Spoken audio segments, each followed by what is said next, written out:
Tak vidíme tu expozíciu, výstavu fotografií, ktoré sú premietnuté na plátno a pochádzajú z územia miestnej akčnej skupiny Ipavská kotlina Novohrad. Toto občianske združenie funguje už minimálne 8 rokov a združuje pokope 21 obcí. Obsiahle územie je rozloha teda 195,43 km² a momentálne má okolo 11 000 obyvateľov, ale keďže končí toto programové obdobie a začína nové, to znamená, že táto maska, toto občianske združenie pokračuje ďalej s tým, že ideme rozširovať územie a ideme navyšovať aj počet obyvateľov, aby nás bolo nad 15 000. Tieto fotky, ktoré sú tu vystavené, oni pochádzajú konkrétne z územia a skladá sa to z 3 častí. Na tejto strane vidíme expozíciu krojov, ktoré sa používajú v tej Novohrade tematicky.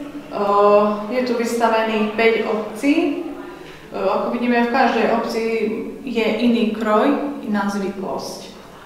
Tu napríklad vidíme koláč, takú zvláštnosť, radostník sa volá, pochádza zo Záhoriec a tento koláč sa pečie pri svadbách. Je to svadobný koláč, má takéto špeciálnu výzdobu, takúto kvetinovú, krepovú a mládenci pred polnocou si dajú ten koláč na hlavu, držia a tak tancujú a predávajú si koláč medzi sebou. Proste je to mládenecký tanec ešte pred polnocou.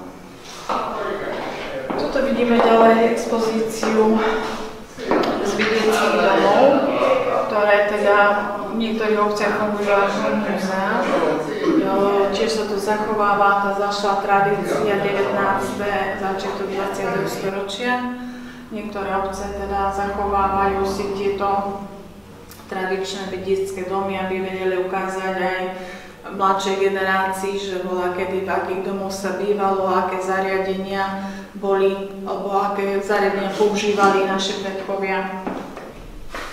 Tu sú tiež rôzne fotografie obsiahnuté, či tie vidiecké domy, alebo poprípade aj kaštiele, ktoré sú zopár na tomto území. Najväčší kaštiel by som povedala, že je v Žalovciach.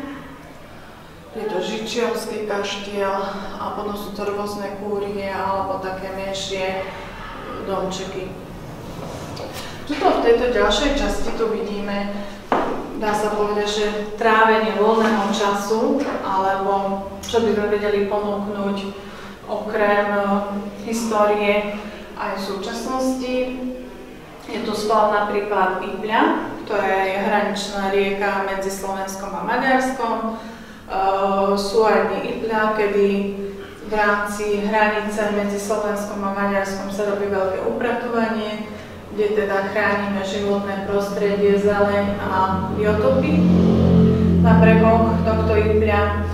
Potom sú to medzinárodné preteky v konstnom parkúre v Kovačovciach, ktoré sa zvykli konať, a taktiež aj okrem pánov máme aj dámy, dobrovoľné hasičky, ktoré zvykli prezentovať svoj zbor na rôznych súťažiach, prezentáciách. A posledná expozícia je život na Ipli. Okrem všelijakých biotopov ešte sa stále zaoberá chovom kačiek a husí, ktoré splavujú Kolársky potok. Ten je také rozšírený v tej časti pri Kolároch, kde teda vo veľkom kúfe zvykli sa tieto husy a kačky kúpať a užívať si teda leto. A tu máme taký záber z povodní, keď sa Iper vyleje v časti Kiarov, tak dosť veľké povodne zvykli bývať v jarných alebo v zimných mesiacoch podľa toho, aká je zrážková činnosť. A posledná časť, toto je darček z bratskej obce Karáčom v Maďarsku, kde pán poslanec roky zbiera tieto pávie pierka.